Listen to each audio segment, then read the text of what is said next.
Gosh, it's a big room. Thank you very much for having me today. It's great to be here with you all. What a wonderful opportunity to come and talk to our future leaders and CEOs, which is awesome. So let me tell you a little bit about me. I am the CEO and I head up a business called Gordian Global Solutions. We're based in Australia, but we also have a New Zealand arm, and we've got at the back of the room Linda Robinson, who heads up our New Zealand business. So Linda's here with me today as well. So it's great to be back in New Zealand. I've been over in Australia now for probably about 12 years, and they love to have me on about my Kiwi accent, which I never hear. When I arrived yesterday, they said, "Oh, have you been on holiday?" Everybody welcomes me back to New Zealand, which is fantastic. And when I arrive in Australia, they always say, "Oh, you're over here on holiday." So it's just easier to just kind of go with it than worry about where I'm based. So I normally reside in Melbourne. I do a lot of work around Australia and New Zealand, but it's so exciting to be able to have the opportunity to talk to you guys. So I know your time's precious. Let me give you a little bit of background about how I came to be a CEO and where I came from, and some of the things I've learnt along the way, and I hope you find it of interest. So I started many years ago. I was thinking about this morning when I came to talk to you guys. I started many years ago in Blenheim with Bank of New Zealand. And at that stage, I know many of you won't even remember this time, they didn't have computers. So I know it's hard to imagine the world without computers, isn't it? And actually, just a funny story that you might like to know back in banking. So this is in the 80s, the late 80s. I had to do a whole lot of medical exams and all the rest of it. And then I had to meet the accountant and the manager and confirm that I wasn't going to be pregnant anytime soon before I could get confirmed in the role. I got the big role of junior. $7,500 per annum I got paid, and my job was to pull staples out of cheques and to make morning and afternoon tea for all the staff. So I was really excited. It was a pretty exciting time back then. I just missed out on gun training. Back in the day they used to do gun training, and when you used to transfer money from one bank to the other, you used to get the bag of money, walk down the road, take your gun, and off you went. So you know, times have changed. And along the way, I moved right around New Zealand. I did every role you can think of in banking, and I became known as the fixer. And what that meant was any time the bank wanted to do something new or they had a problem, they'd create a new role and I would go in and fix it. So I did that for quite a number of years, and over the years, National Australia Bank, who owns Bank of New Zealand, took me to Australia, and I like to say I was on missionary service helping the Aussies out for a while. And did the same thing over there. But I got to a point in my life and my career where I said, actually, I want to work for myself. And I set up a business called Gordian Global Solutions. And that's the business we have today. It was about 10 or 12 years ago now. I was just trying to think, the time runs. And we do a lot of different things, but when we started off, it was predominantly consulting. And all the people that had been in the banking world had gone into government. So I ended up still doing troubleshooting for both the public sector and the private sector, so banking and government. Now what's been interesting over the years, and this is where Gordian has grown and branched out, is that solutions or problems require solutions. And over the last few years, those solutions have been called innovation. How exciting. So, and I didn't realise until over those years that my background in spending all this time fixing things and learning how to make things work actually played beautifully in the innovation space. So it's a wonderful field to be in. It's really exciting, and I get to spend time with some amazing young entrepreneurs, people of all different backgrounds, all different cultures, all looking to take their innovation to market, which is fantastic. I think the thing is though, with innovation, there's a lot of opportunity out there to do different things as well with that, which is great, but there's a lot of kind of hoops that you have to jump as you go along. So it's been fantastic. So anyway, as a business, so Gordian, we do a lot of consulting. That is probably our core business. We do a lot of work in the innovation space. So we work with innovators, entrepreneurs. We do a lot of educational programs. We do research and development, a whole host of things. So our business has grown over the years. And again, I can't help myself. I love setting up businesses. So we set up Gordian a number of years ago.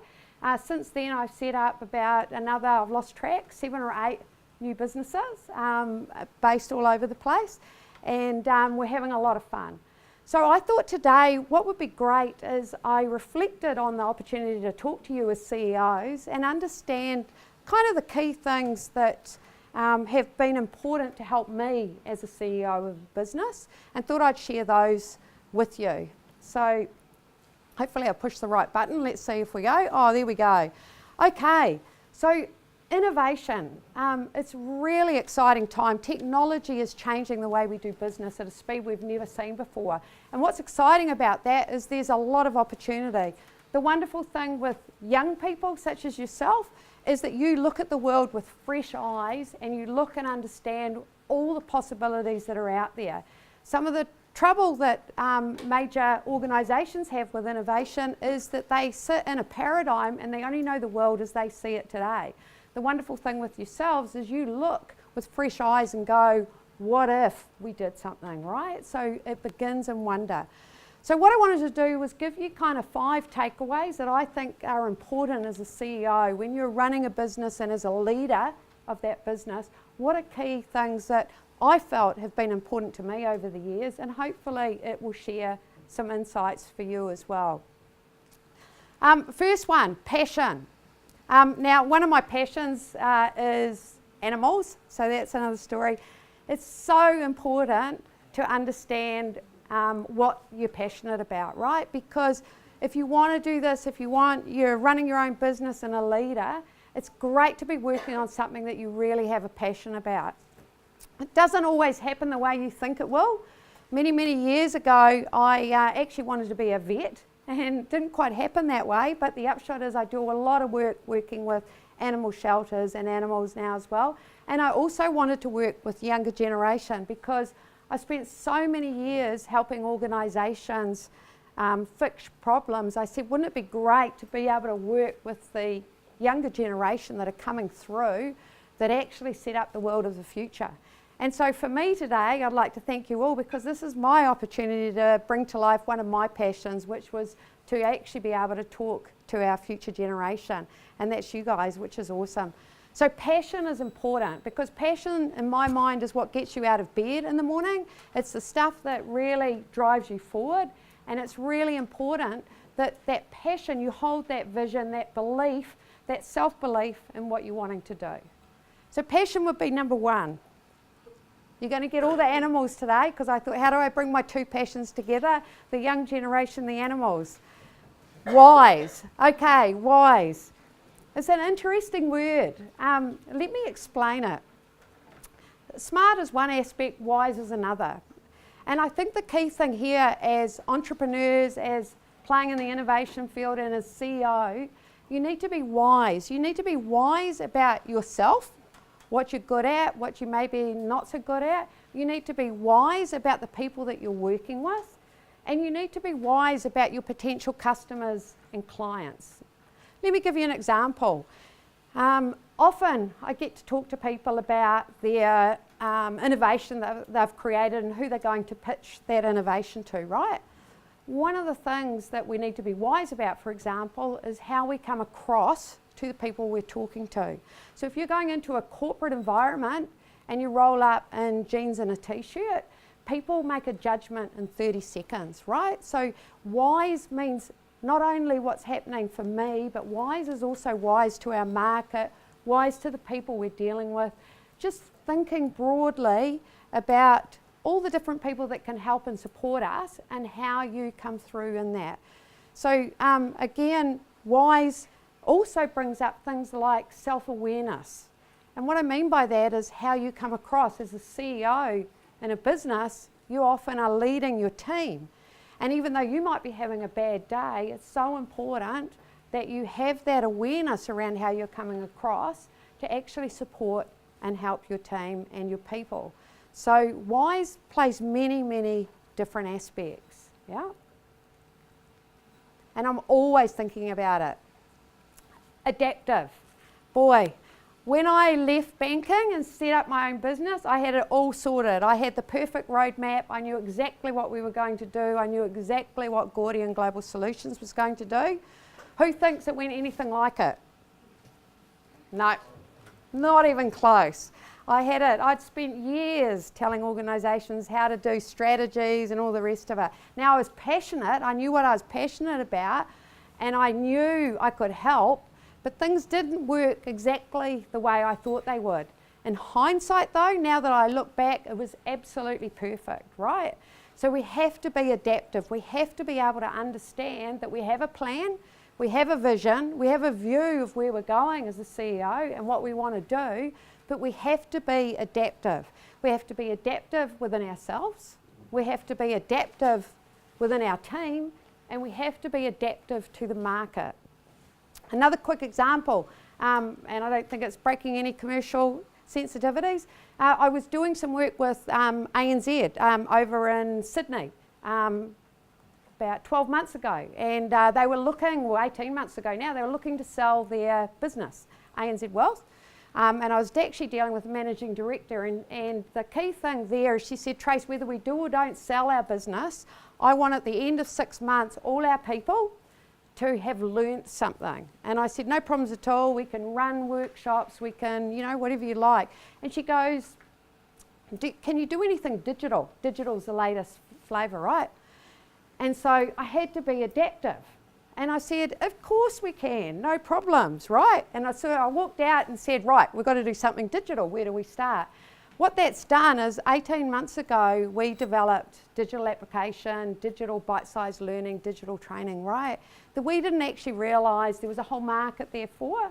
And since then, we have done a lot in that space. Now, we hadn't thought about it, but that was what the market was looking for. So as a CEO, it's important to have your plans, important to understand where you're going. So also really important to be adaptive. And I can't emphasise that enough too, because as a leader, you need to adapt to your people's skills, to your people, what your people are looking for, and help them as well. So adaptive is really critical. Okay, I've got to keep an eye on the time. I've got a terrible habit of speaking. Oh, thank you. Fantastic, okay. Collaborative. We're keeping going. Number 4, collaborative. So what I'd say here, and many of you would be aware of this, you will have a certain amount of knowledge, which is awesome, right? You will understand your passion, you'll understand what you're wanting to take to market, you agree and accept and understand the need to be adaptive. Adaptive with your style, adaptive with what the market's looking for, but you also need to be collaborative.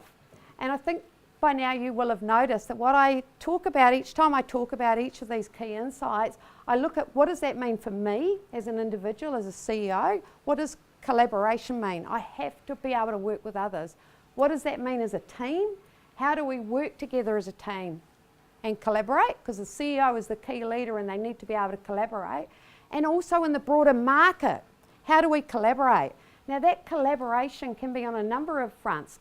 You might need to collaborate to bring in different skills, ideas or capabilities into your organisation.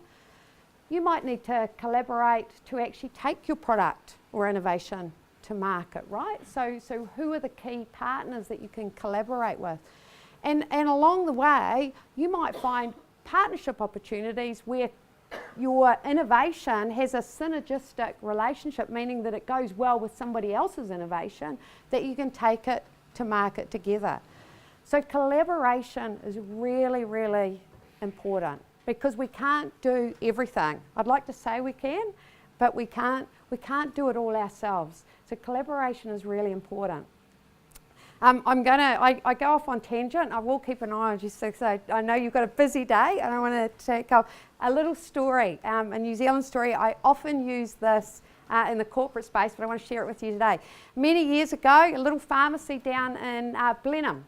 I can't remember what pharmacy they were, but their little pharmacy had a team and they really wanted to lift their business performance, accelerate their business performance. Now, and the CEO came and saw me and she said, Trace, we really need to do things different. Our team, we're really good with customers, but we're not good at collaborating together as a team We really struggle. We don't work well together. We really struggle.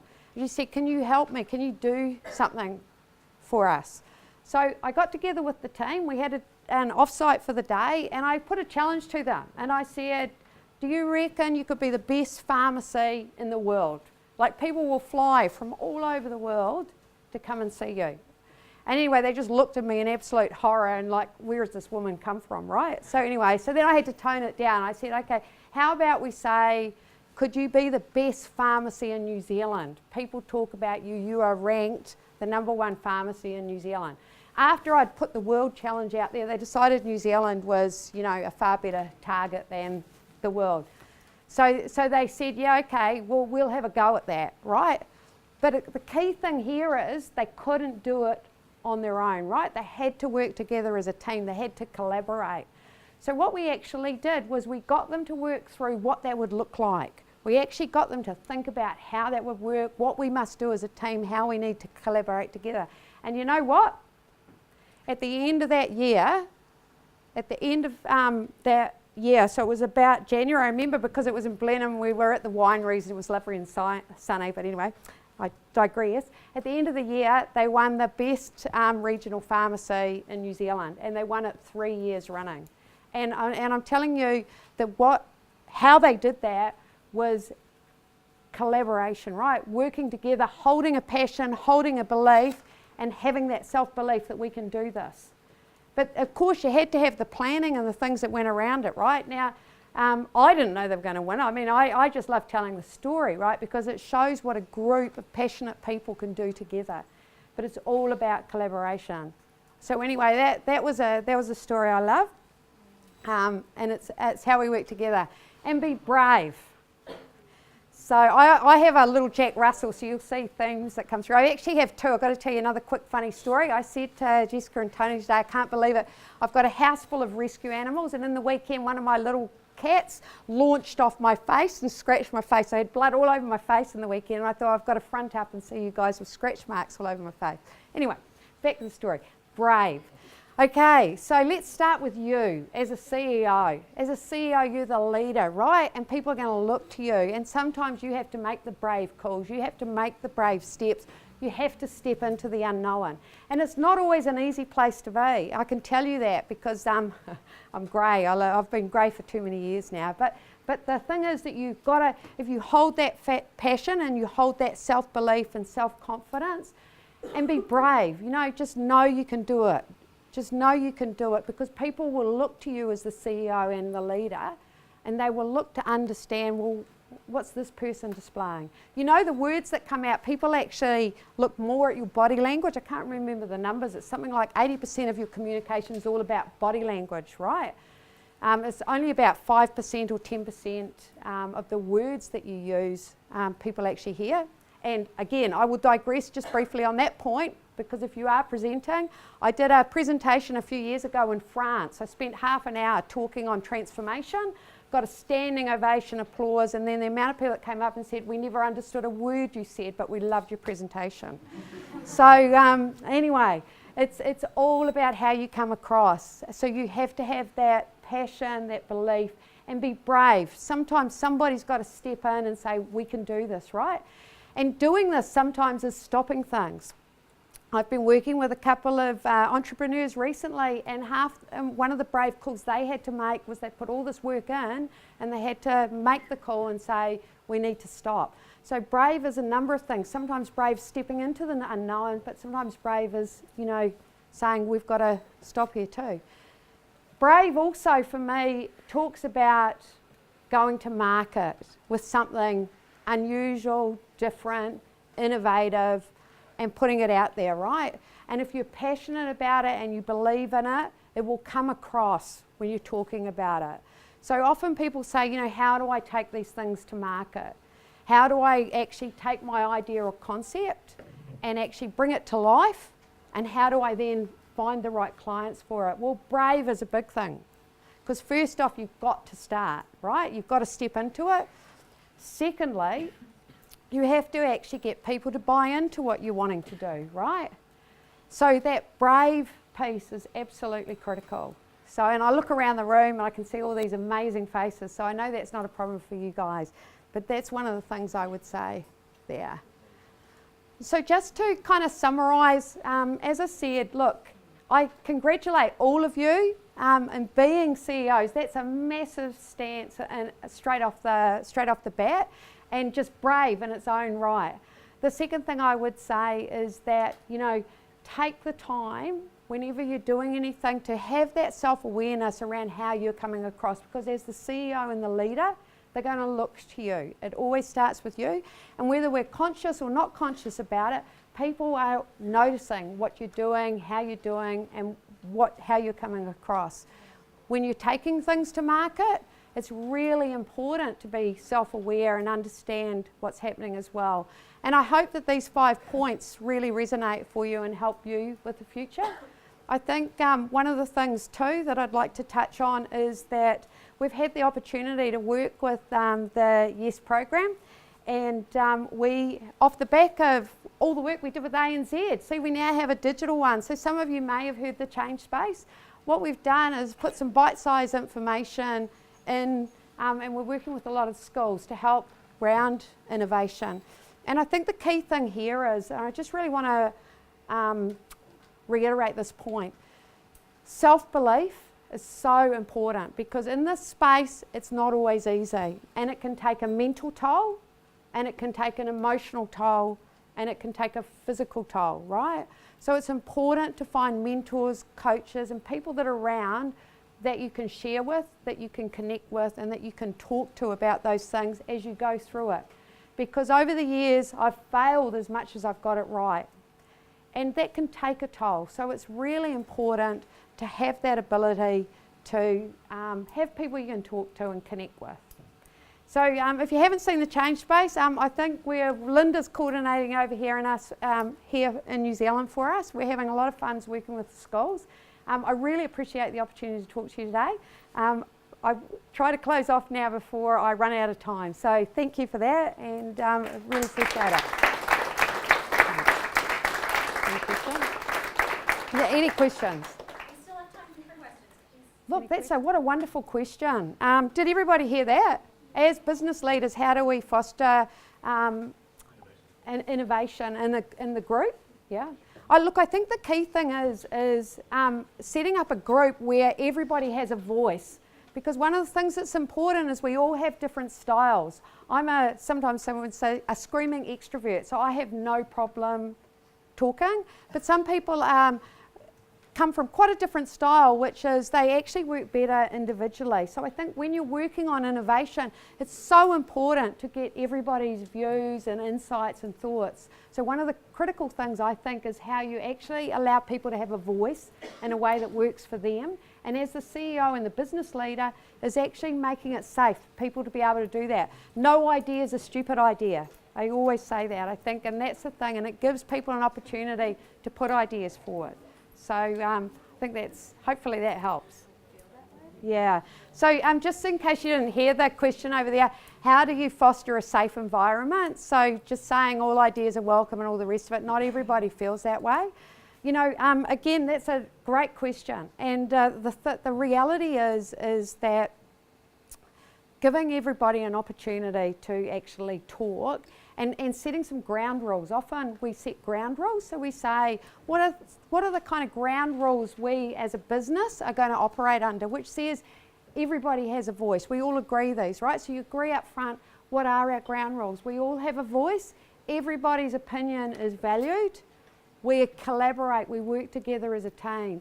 And the upshot is setting the rules up front, which allows people to be able to have that space. And sometimes it's a slow process. You know, the first meeting or the second, people mightn't feel so safe to be able to say things. But as you go along, really keep in front of mind those rules that we respect everybody's opinion actually supports people to have that voice, right? And for everybody it's a different journey, but it's a really good question. And I think it's a really powerful one too, because some of the best insights are from the people that you never hear from, right? So they don't come from people like me.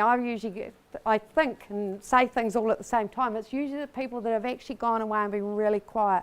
So it's really creating that environment that you kind of allow people to do that. So ground rules are a good one too. Hope that helps. Thank you. Do you have to be an extrovert to be a CEO? Definitely not. And I don't like to put people into buckets, but because I use it as an example of the style that I have. Many of the world's best leaders have all different styles, and I think that's the critical thing, right? So one of the things that I know as a leader is that I'm looking for people that complement and round out my style, because gosh, I would have got into some trouble over the years if all my team were just like me. Luckily, Linda's fantastic. Linda grounds everything and brings it to reality. But it's a really good point. So everything, any style can be a CEO. It's just understanding how you round out that style. Yep. How do you deal with negativity, with people that are negative about everything? It's a really good question too, and it comes up all the time. So I think coming back to what we talked about earlier, being really clear up front when you set your business up as a CEO, let's all get around together and let's create ground rules. How are we going to operate our business? How are we going to work together? And what does that mean? How do we respect each other, respect the culture we come from, the diversity we come from, the styles we have? We put that up front, right? We get really clear. And then as CEO, you give people an ability to start to learn. Now, people will be negative, and that's okay as long as it's managed. And what I mean by that is that people are allowed to voice things and say things, but if it's a constant, then you as a business leader can address it with them. And that's what I think you need to do. You need to be able to call it out with people. I tend to do those type of things on a one-on-one as opposed to in a group, but there's different ways. But it does happen, right? And sometimes people just aren't aware they come across like that. Sometimes it can be an absolute surprise for people. They just had no idea they were coming across as negative. So it's allowing people to have a voice, and sometimes it can be negative, but if it's a constant one, then it's how you address that in a way that brings that awareness for the person, and they can either do something about it, or you as a CEO then needs to do something about it. Does that help? Thanks. Okay, great question. So about grounding ideas, people have lots of ideas, but how do you make that idea stick and be sustainable? What I would say is that I often liken innovation to building a house. Now, I'm not sure if any of you have ever built a house. It's a black hole sometimes, which innovation can be.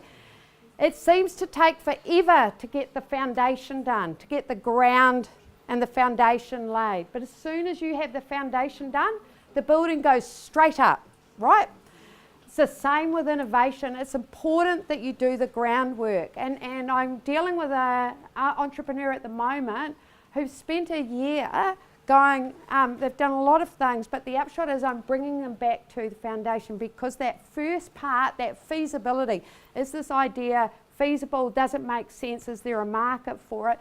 That groundwork is so critical. You're better to actually really spend your time in that piece to understand if it's going to work and be able to make a call early on and stop it, than invest a whole lot of time and money to get to the other end and realise it hasn't worked, which I do a lot of work with the corporates. We won't go in that space.